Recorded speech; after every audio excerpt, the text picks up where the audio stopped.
Hi friends, আমি আপনাদেরকে আজকে বলবো যে প্লাইবোর্ড দেখে আপনারা কীভাবে বুঝবেন যে এই প্লাইটা ভালো, এই প্লাইটা খারাপ, এই নিয়ে একটু আলোচনা করব। বর্তমান আমাদের সামনে যে প্লাইটা আছে সেটা আছে 303 গ্রেডের, এমআর গ্রেড 303 হয়। এটা আছে কমার্শিয়াল প্লাই। এটা আছে ওপমা ফিশের উপর, সানগোল কোম্পানির 100% নিউমোড। প্লাইটিতে 100% নিউমোড লেখা থাকলেও ওপমা ফিশে, হোয়াইট ফিশে বেশিরভাগ ক্ষেত্রেই 100% নিমুড থাকে না, 30% বা 20%ই নিমুড থাকে বেশিরভাগ ক্ষেত্রেই।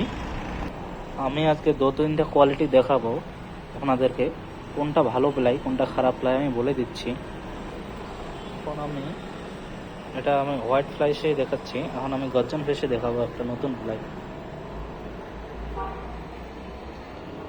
এটা আছে 100% নিম মোটে, গর্জন ফিশে আছে প্লাইটা। ওপমা ফিশের চেয়ে গর্জন ফিশের প্লাই ভালো হয়। আর আপনারা চেক করে নেবেন 100% নিম মোট মে গর্জন ফিশ প্লাই হলে আপনারা ওই প্লাইটা ইউজ করতে পারেন। আপনার কাছে দুটা গর্জন ফিশের কোয়ালিটি আছে, একটা আছে এটা অ্যাভনটপ কোম্পানির, আর একটা আছে নিম স্কোয়ার কোম্পানির। দুটাই 100% নিমুড, দুটার কোয়ালিটি ভালো আছে। গর্জন ফিশের চেয়ে ওপমা ফিশের প্লাইয়ের রেট সবসময় কম হয়। আপনারা দেখে নেবেন প্লাই নেওয়ার সময় যেন গর্জন ফিশের 100% নিমুড প্লাইটা থাকে।